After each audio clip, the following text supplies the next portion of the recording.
Hey everybody, welcome to another episode of What Can Contrast Do? This is the second series of videos where I took some more of your questions about various topics relating to the new Citadel contrast paints. One of the really popular ones was what happens when you do it over a Zenithal prime job. So luckily I had a few miniatures I'd Zenithally primed. A lot of my Mordheim stuff, especially my older Perry miniatures, I use Zenithal priming on just to give it a nice sort of depth of shade before I start putting them down. So I had one ready to go. This is an old Reichland Youngblood with a spear, and he is primed and ready to rock with some contrast paint. So we're gonna try out a new camera angle. There was some seasickness caused by the old one apparently, and I wanted to try and combat that a little bit.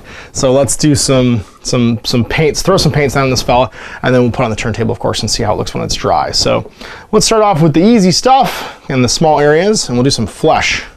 What do I want to use for you? I like the idea of some Fire Slayer's flesh, I think. Mostly because it's a little bit darker, and with the Zenithal, I think the little bit darker skin tone is going to make it so I don't see the black so much underneath once I put it down. So let's see how you look. And it'll also let me highlight it again if I want when I'm finished. So put that on there, put this on the hands. And mop up a little bit of the extra. It's looking pretty good. He's got his like flat top hat too. And then I'm going to try and do him in a two-tone color scheme, I think. He is a Reichlander, so let's use some Flush Tear Red and some blue. How about some, what I want to try is let's do something a little bit lighter, I think, than normal. Let's do the Space Wolves Gray, actually, over top of it, I think. We'll start with Flush Tear Red and see how it turns out.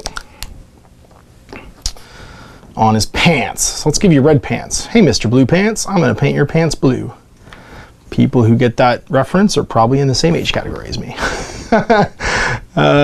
Get some of this on the pants. And he has like sort of almost like socket shoes on. That's looking pretty good. I suspect what's going to happen here is that the Zenithal paint, like, or prime, is just going to kind of richen the shadows. Because this, what you're doing is you're basically painting with a glaze. And anytime you use a Zenithal primer, it just does exactly what you think it's going to do. It's going to change the contrast on something. So where the raised white is, the color is going to be a little more saturated, and it's going to be a little more shadowy underneath. And that really should be the primary effect. I'm just being careful with my brushwork here. Just using a medium layer from Citadel. Try and get it everywhere. And once again, it's funny, I'm still I've worked with these for a few days now, but I'm still very unsure as to how the end effect is going to be when they dry, especially when I change the underlying color. This is one of those things where I think the more you use them, the more experience you gain, the more you're going to be able to kind of predict how it's going to look when you put it on top of something. So let's get it sleeveys painted. Hey, here's a joke for you. Where does Napoleon keep his armies? In his sleeveys. That was terrible. And I do like this Flush Tear Red. It's really rich. It's a very rich, like, dark red. Kind of like Carroburg Crimson, the old shade, but like blood colored. I think this is going to look really good. If you watch my later videos that go up today, one of them is going to be a candying video on how to use these colors over a metallic prime to do Space Marine chapters. A variety of Space Marine chapters I want to check out. But so far so good. That's looking pretty slick. And the flush you can see is starting to dry, and that actually looks really good. It's got almost like a chiaroscuro to it, where the dark spots are dark. You got, the eyes are lined out, the mouth is lined out. That seemed to turn out pretty well. Let's do his booties, because it should be pretty dry down there. Yeah, it looks like it's fairly dry, so I shouldn't have any trouble. I don't think there's a little bit of pant in between the rope there that I'm gonna grab. And then what color do I want to do his hat? I feel like whatever the other color, actually he's looking more Carroburg now than Reichlandy, so I think I might do either the Basilicum Gray or a green. Yeah, let's try Dark Angels Green. Let's try a green and red scheme and see how that turns out. I think that's gonna look cool. And we'll start on your hat because your hat's fairly far away from the other colors, and actually the hat's gonna give a good look to it. How the Zenithal priming affects when this dries. And the corners are popping still. You got a nice fade between the top and the bottom. You can see where the Zenithal airbrushing covered this. I can go down there. And again, the proof is in the drying. Like I really don't know until it's dry how it's gonna all go down, but so far so good. And yeah, your halberd's pretty dry, but that's mostly metallics. Maybe we'll try some turquoise on his handle of his Terragon turquoise on the. He's got like little pom-poms almost sitting on here, and those could be cool as turquoise. Throw this down. Now this is an older GW miniature, which means he is pretty detail rich, which I like. He doesn't have that many flat panels on him, and his details are also nice and chunky. This is a Perry miniature, which means that while they are fairly close to, like, you know, the Renaissance or Napoleonic era or War of the Roses era soldiers like dress and garb, they're not kind of like overdone. And let's get some stuff on his shoes, so that should be pretty dry now. What do I want to try for that? Snakebite leather. Yeah, let's do some snakebite leather. Oh, you know what? Let's save that for the wood. Let's try some Guerrilla on the shoes. And then I'm going to use that basilicum gray to, yeah, it's a bit darker than I wanted for the wood. So I'll put some Guerrilla down there to pick out his shoes. I think I'm gonna use some basilicum gray on the base. So this base is actually just textured plasticard that I've built up with epoxy sculpt, one of my favorite modeling tools. It's a two-part epoxy that you can actually blend with water, but when it dries, it's like you can drill it, sand it. It is tough as a coffin nail, which I love.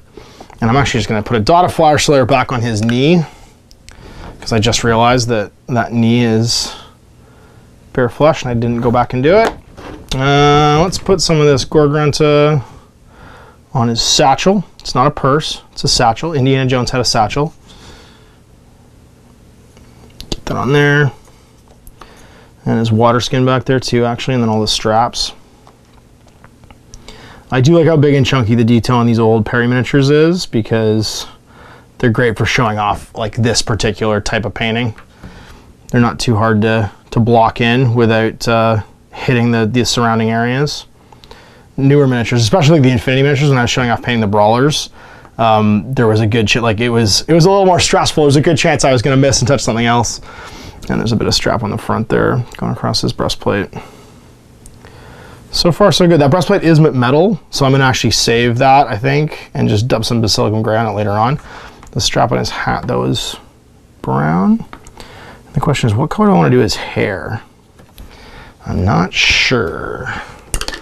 I do want to use that. That was the Guerrilla brown. I'm going to use that wildwood. No, I'm going to use wildwood, snakebite leather. Use snakebite leather. And I don't know why the Terragon's still sitting open here. It's probably freaking people out. People are stressed out over that. Let's use some of this on the handle of the. It's a bit lighter on the handle of the spear.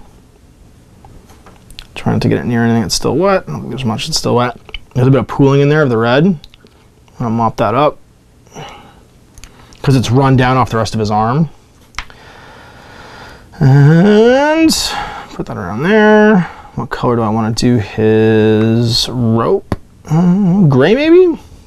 Yeah, do some gray for the metallics. Just a base coat of the metallics so that it has something that it can kind of like show off the details with. And then his hair is gonna be, could do it gray as well. Or Griffhound orange, that's a good color.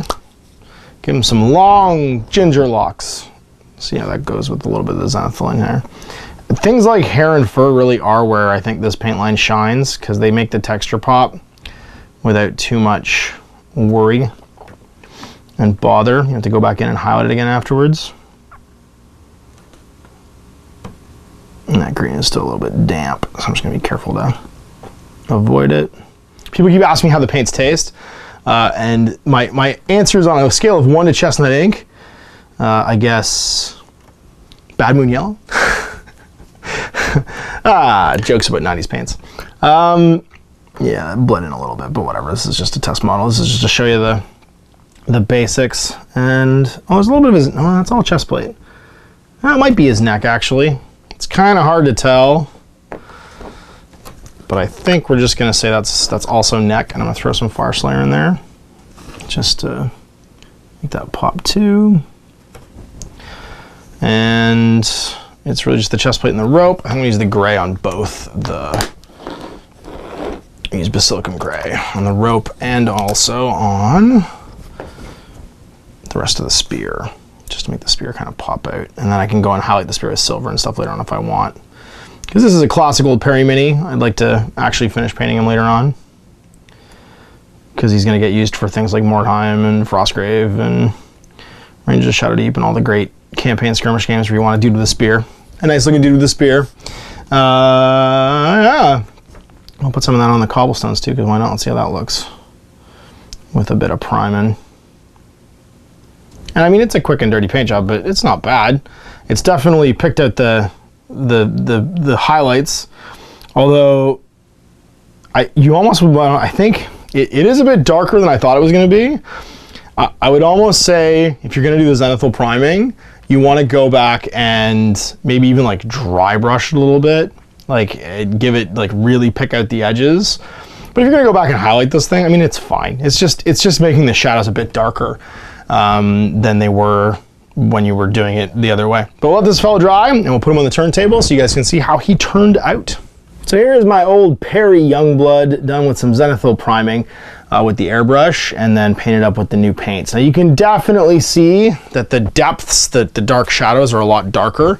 And if you're using these to base coat, I don't know if I'd go right to finish this way because you definitely lose some of the saturation in the contrast paints when you do a Zenithal prime, when you have a lot of deep black colors on there. But it's definitely, especially if you look at the face, the cheekbones, the way that the light's hitting the brow, you're getting a wonderful sort of like difference in color. And for a base coat, I think that works really well.